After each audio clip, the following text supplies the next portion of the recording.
तो ये जब हालात होंगे कि इलेक्शंस के साथ आप देखिए पुलिस की नफरी बुलानी पड़ी, वहाँ पर एहतजाज शुरू हो गया, वहाँ पर जमात इस्लामी तहरीक इंसाफ के कारकुनान, पीपल्स पार्टी के कारकुनान वहाँ पर आ गए और फिर जनाब पथराव शुरू हो गया।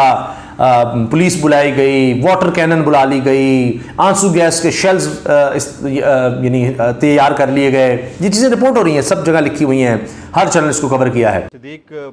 सागदार साहब ने थोड़ी देर पहले प्रेस कॉन्फ्रेंस की है और पेट्रोलियम मसनूआत की कीमतें जो हैं बरकरार रखने का फ़ैसला किया गया। तो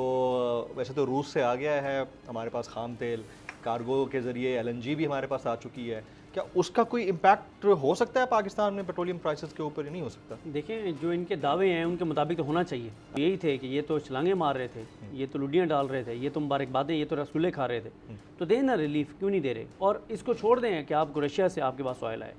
भाई इंटरनेशनल मार्केट में जितनी कीमतें गिर गई हैं, जितनी कीमतें कम हुई हैं, उनका देना रिलीफ आवाम। जैसे जैसे चीज़ें बदल रही हैं, जैसे जैसे पाकिस्तान का हर तरीके से इकोनॉमी हो, ये हो वो हो, अंदर बाहर दुनिया में हर तरह से हम लोग को स्वास्थ्य, शिक्षा, हर व्यवस्था में जैसे पाकिस्तान का ग्राफ नीचे जा रहा है, वैसे वैसे ही पाकिस्तानियों के तेवर भारतीयों के प्रति मीठे होते जा रहे हैं, मधुर होते चले जा रहे हैं। जिनको पता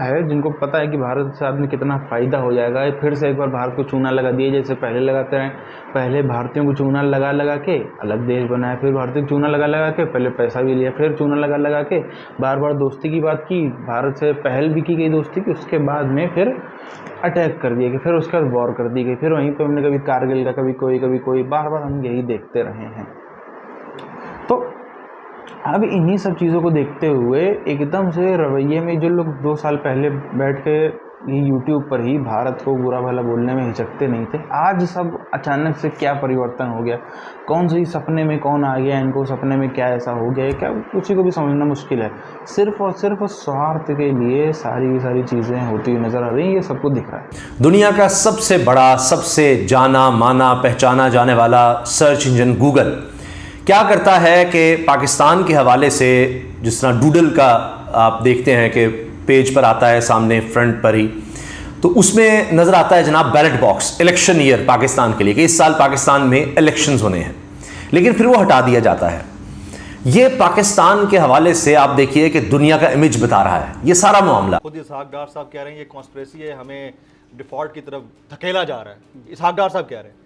तो आने वाले दिनों में क्या इससे भी ज़्यादा सीरियस थ्रेट है? साहब के लोग टूटे नहीं आए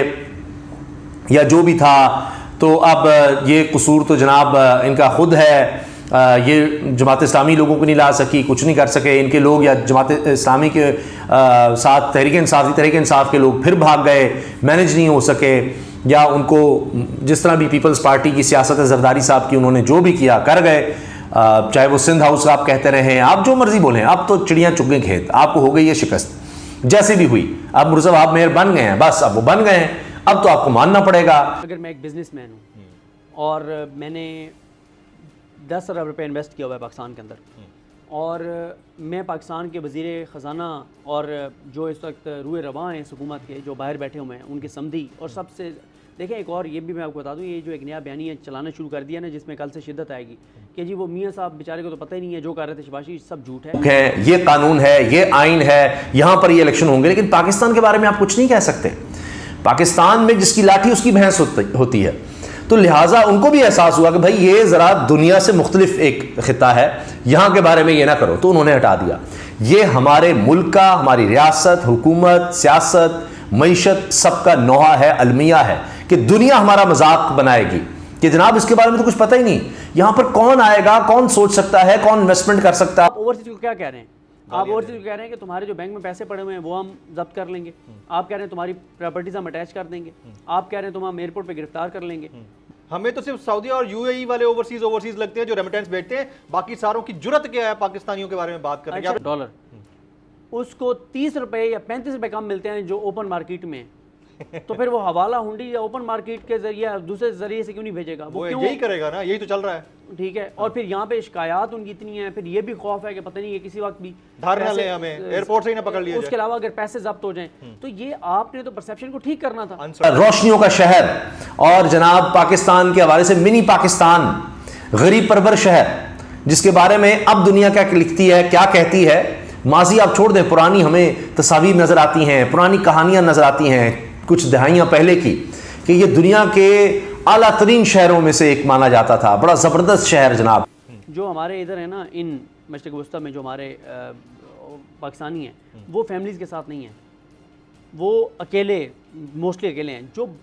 यूके, यूएस, कनाडा में हैं, वो पूरी फैमिली के साथ हैं। ये वाले जो मशरक़ वस्ता वाले हैं, वो हर माह के घर वालों को अखराजात भेजते हैं, लेकिन जो वो हैं वो इन्वेस्ट करते हैं पाकिस्तान में बहुत। असेंबली के ये उसका रीप्ले है कि होना क्या है, यानी कोई भी जमात जीत जाए फ़र्क नहीं पड़ता, बाद में किसी को भी वज़ीर आज़म बनवाया जा सकता है, किसी भी पार्टी को जिताया जा सकता है जिसके कम भी वोट हों। अच्छा, अब हाफिज़ नईमुर रहमान साहब इस पर कहते हैं कि जी हमारे पास हर ऑप्शन है, ये जीत के भी हार गए हैं, इनको कोई शिकस्त होगी और ये तो भी आगाज़ है, ये कोई जीत नहीं है, ये तो भी आगाज़ है। और ऐवान, अदालत, सड़क, तीनों ऑप्शंस हमारे पास मौजूद हैं। यानी ईवान के अंदर भी इनको हम देखेंगे, अदालत में भी जाएंगे जहां वो गए भी हुए हैं। डायरेक्ट इलेक्शन है कि जो लोग मुंतखब हो गए हैं, पहले तो पूरे शहर में नहीं, यानी वो लोग जो मुंतखब नुमाइंदे हैं चंद 100 की तादाद में हैं, कोई लगभग आप समझिए 350-400 लोग हैं, तो अब उनको भी नहीं कंट्रोल कर सकते आप, क्योंकि हालात ऐसे मुल्क में बना दिए गए हैं कि रेंजर्स आएगी तो होगा, पुलिस को बुलाया जाएगा, वहां पर जनाब वाटर कैनन, शेल, हर चीज़ होगी, तो तब इलेक्शन होंगे, वहां भी पकड़ दकड़ होगी। क्या कहें, अब ये कहा जाता है, कोई शख्स जा कहता है जी मुझे अगवा कर लिया गया था, तो कहा जाता है सब्र करो, और ये है। तो अब इस पर तो जो लोग अदालतों के मामलों को देखते हैं वो कह रहे हैं कि अब किसी के साथ भी कोई जुल्म, ज़्यादती हो, जुर्म हो जाए उसके ख़िलाफ़, तो बस वो फिर सब्र करे, अदालतों में जाने की कोई ज़रूरत नहीं है, क्योंकि अदालतों की तरफ से वाज़ेह पैगाम है कि सब्र करें, छोड़ दें, हालात ऐसे नहीं हैं, अभी ना हम इंसाफ कर सकते हैं ना कुछ और कर सकते हैं, अभी आप चुप कर कर बैठ जाएं। ये बातें भी हो रही हैं। एक साहब हैं उज़ैर यूनुस साहब, वो बैनुल-अक़वामी सतह के माहिर हैं,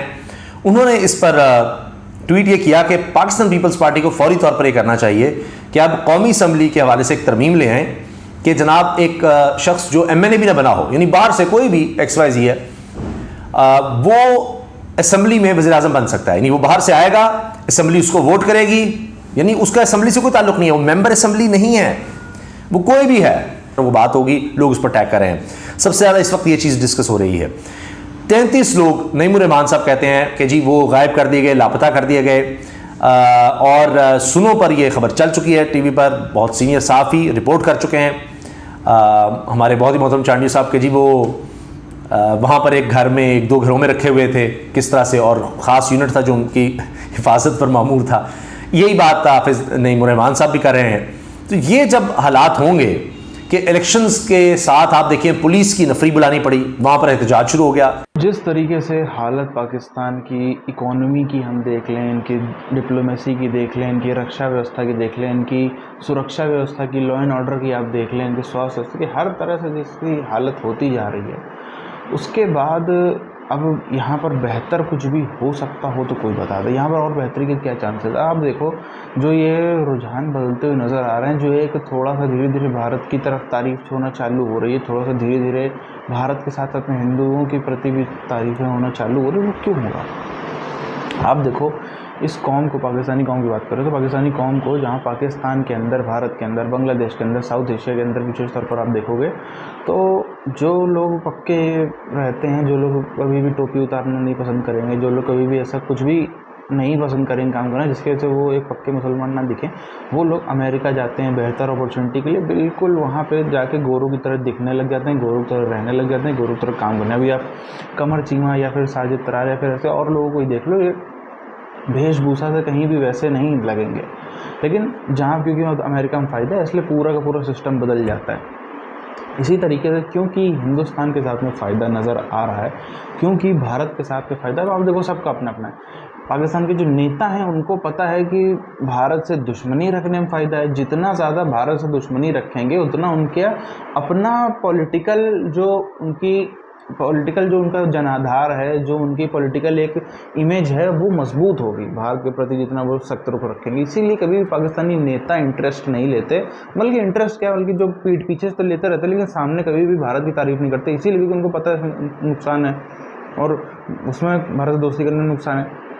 वहीं पर जो आम पाकिस्तान की जनता है वो अपने हिसाब से चलती है। जैसे पीओके की जनता को आजकल समझ में आ रही है ये बात कि फ़ायदा किस तरफ है, इसीलिए पाकिस्तान पीओके के अंदर जो बड़े बड़े एक मासिव चेंज आ रहा है, एक बड़ा रेवोल्यूशन आ रहा है पीओके के अंदर, इसीलिए हम आजकल देख पा रहे हैं। बलोचों के अंदर हम देख रहे कैसे रेवोल्यूशन आ रहा है, केपीके के अंदर, सब जगह पे लोगों को समझ में आ रहा है कि फ़ायदा किधर है। इसी हिसाब से फ़ायदे के हिसाब से लोग अपना अपना नया घर ढूंढने में लगे हुए हैं।